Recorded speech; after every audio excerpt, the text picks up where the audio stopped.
to ho nsam no aso no committee no recommendations ni bi wo ho ma besine aban fa nya adwuma wo chese adentia aban krachia wono wo apadenchra west mensino emu wo central region in 15 months mu onimonyamfo Richmond Kodua wono so ediato edwa hrese school so ahodo a ewo memu wo monhwe na omommo amfa kwampa so na se de beya behye emofra nkran ama wo mu atumi asuade ewo memu anyimre nsem ka wonim ho ani atena se a yede eba besom rantie nua ba maame efumwo akafna mene obaya ampuma esi Bullet Fashion Center ani ekase hu ka nyina da wafa wo kire se ema ni mema ntade nyina wo pam obese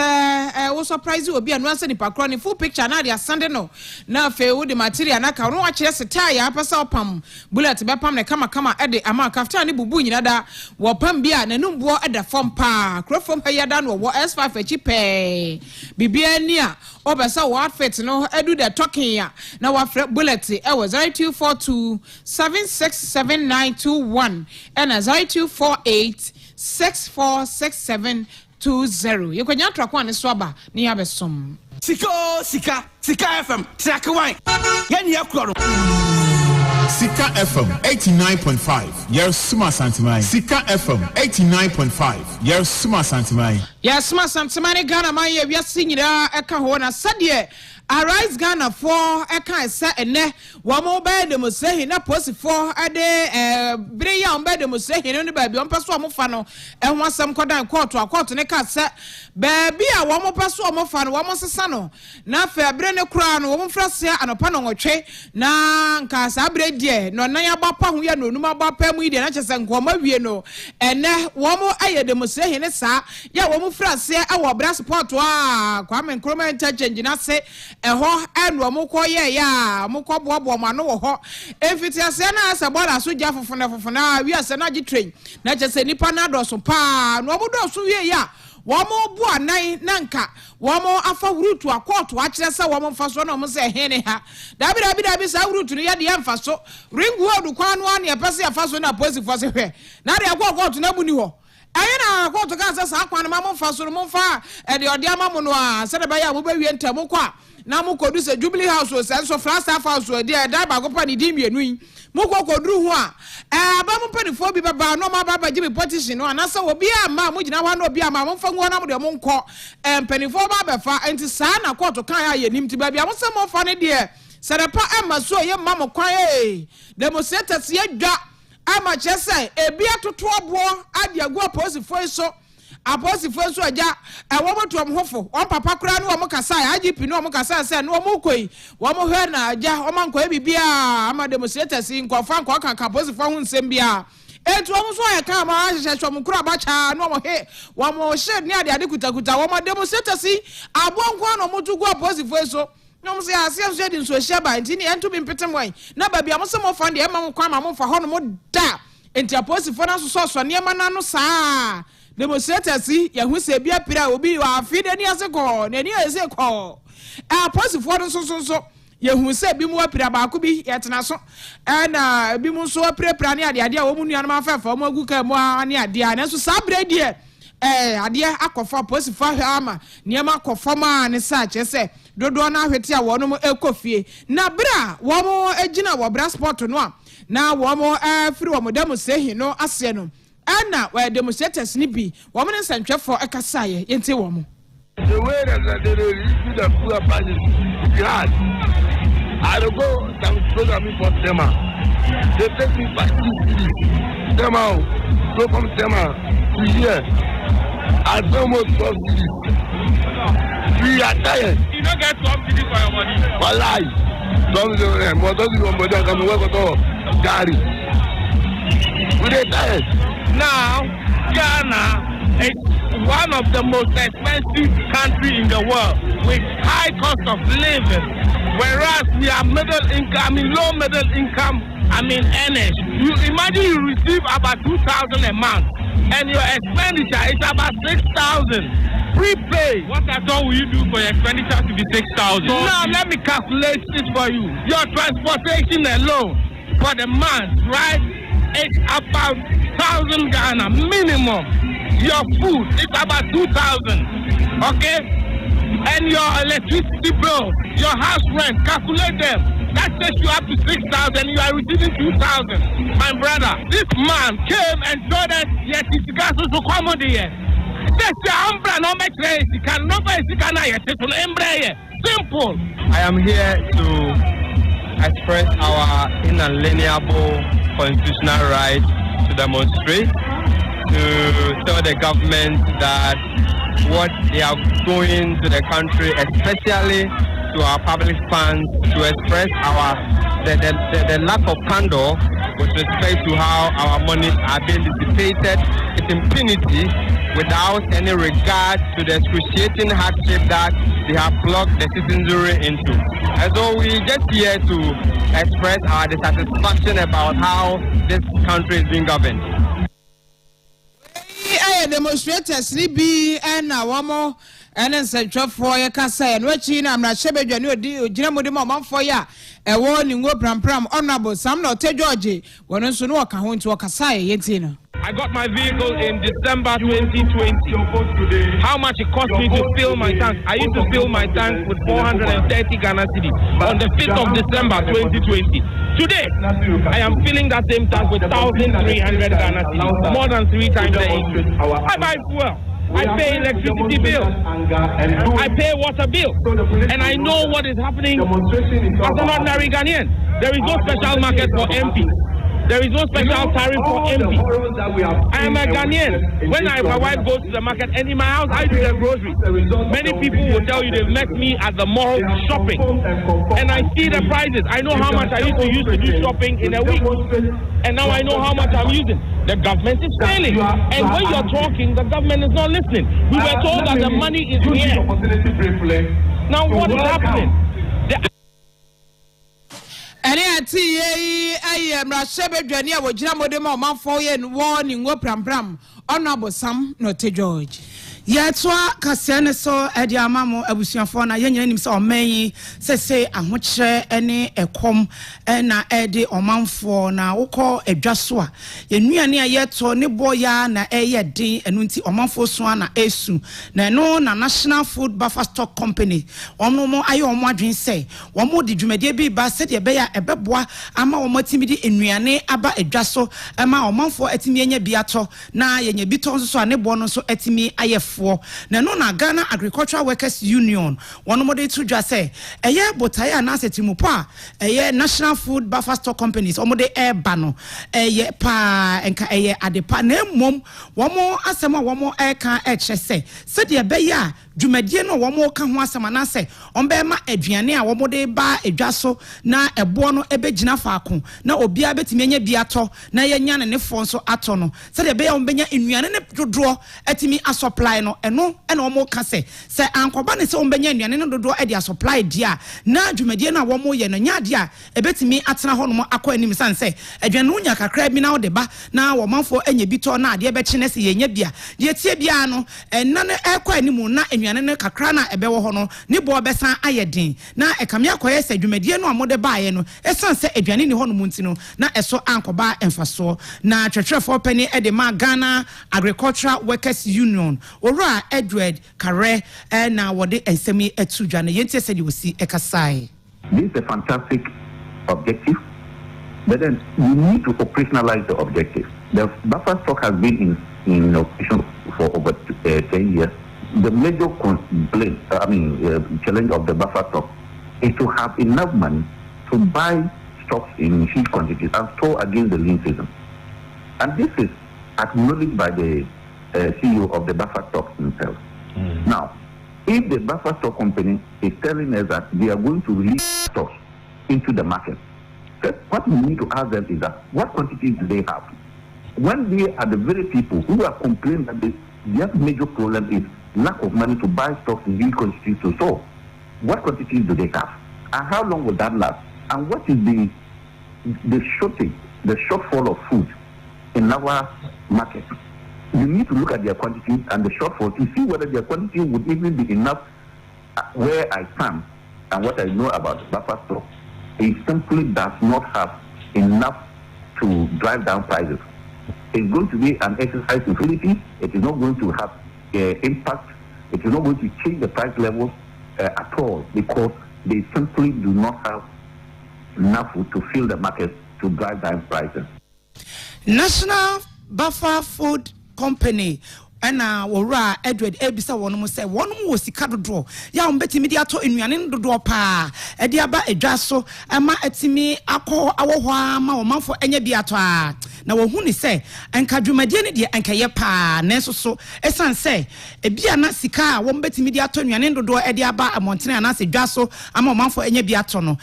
ni hono mo sa se de ye hu no enu nti anya na dwumadie no entimi ankowie peye na enu achi na wo chese se yejedia esesa aban ne bomodin a na odi sikawura arokocha dwuma ne mu sede be ya akuafo betimi ado wo mu fo sanse sesei no esen sika wo mu nie nti no yefo no so wo ya enka bia esenka 10 acres no ya sika ni hono ma wo de beto ne ma enti wo se ma ye 5 acres pe eno so nuane no eba asen na eba mo nya bi adi no nya bi so aton eba sa na nuane no so short na e short yenti se de honso okasafai. It has to be a national policy. This crisis is beyond the individual. Farmers today have cut down their farm size for 2022 because the cost of maintaining the farm is so high. Fertilizer, land preparation, chemicals, and so on. So the farmer is completely constrained to do much to increase food production. What other countries are doing? For instance, if you take Ethiopia, which depended mainly on Ukraine for wheat and the rest under the North African countries. What they have done is that they are increasing support to their farmers who are producing wheat, because we don't know when the war will be over. So what we need to do as a country today is to increase investment in agriculture, and government must take the lead.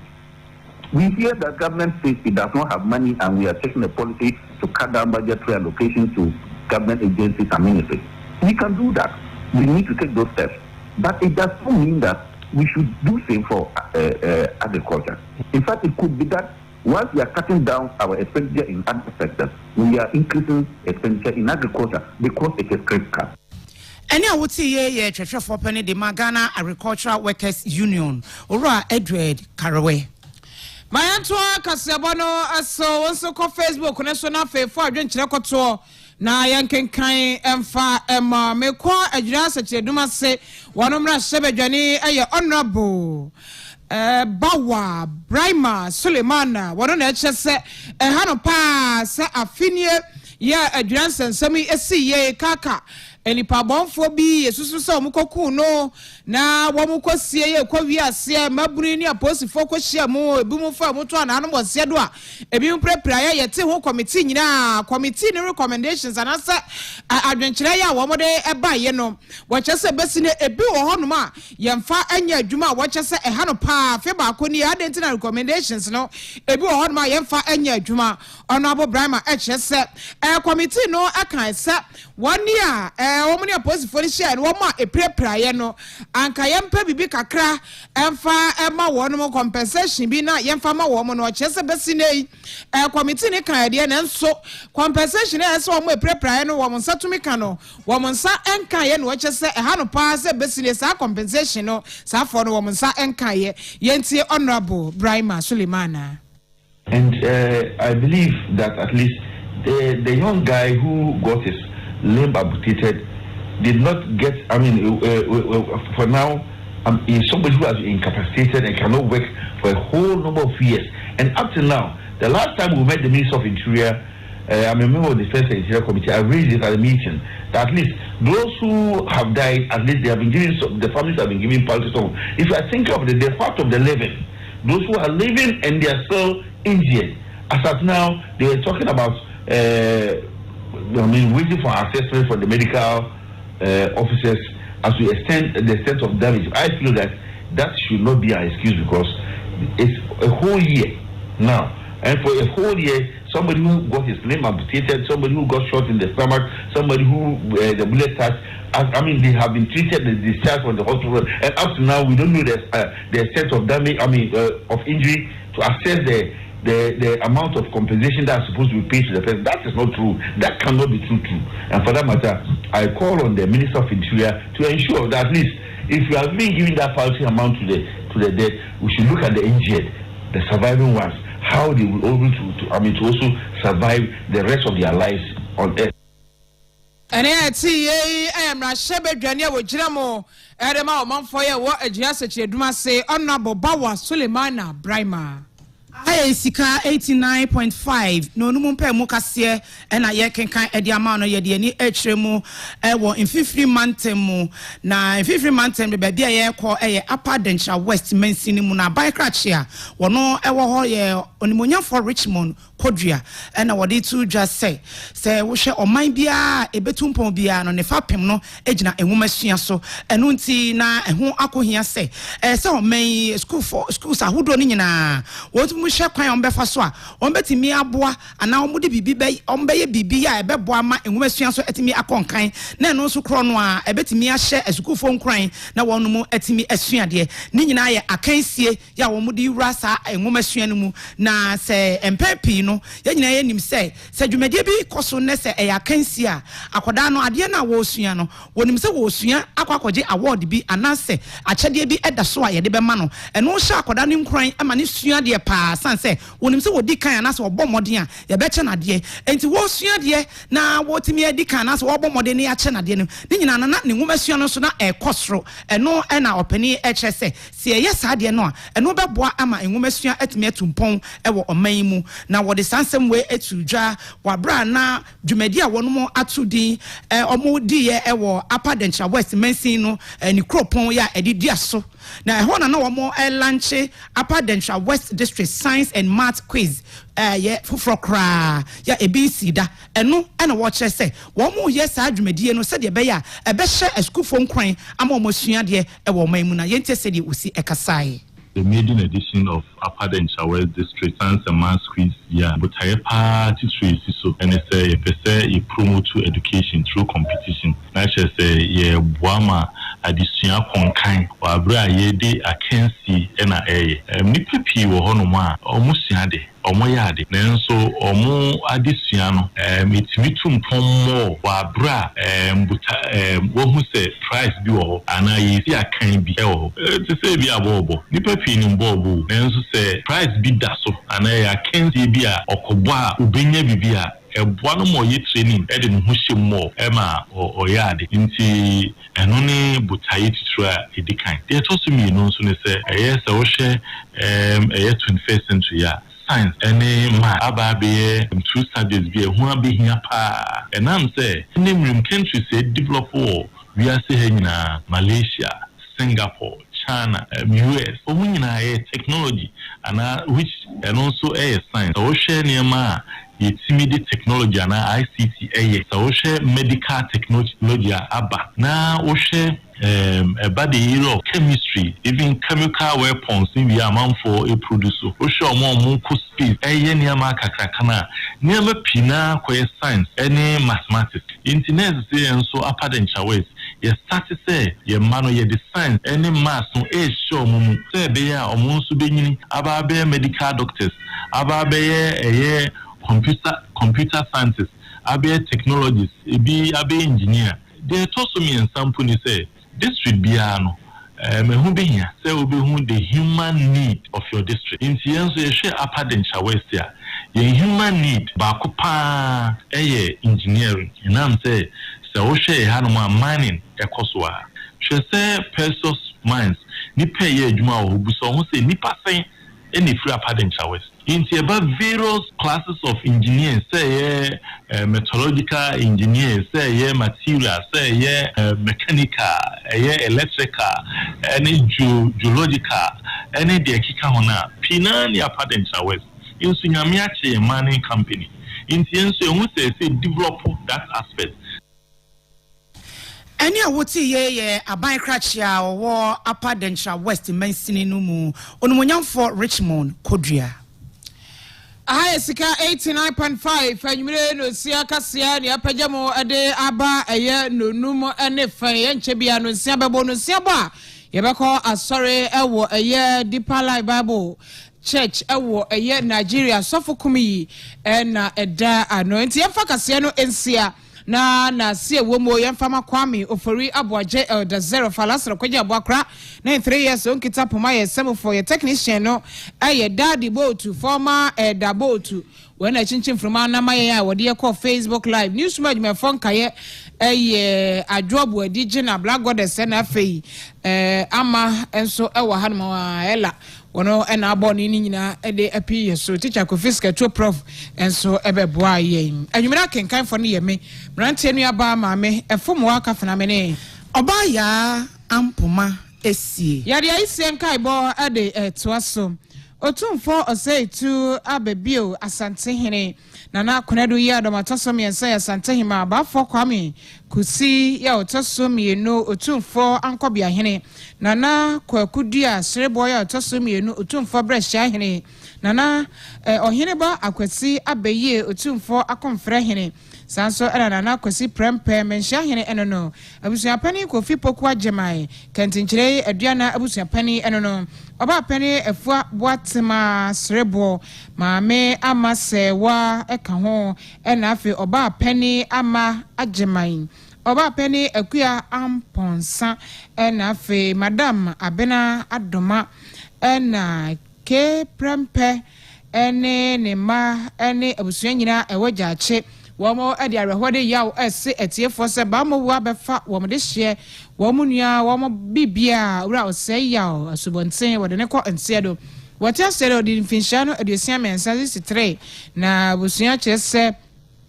wote asena dodo na eta efreno eye papayawo na busua chema nyankopon ya doma ya wada ebeya wonom etena se ewotumfo papa fie ewokro from ha ya eben Santos Park ho na papayawo anase owura osei ya wesubonten wombedi ne na wotwente busua nyina nhare nso na ebreni duru ho no ma momra meta wonom echi nana asaman kwawo eye oyoko breman hene nana sewa ababio breman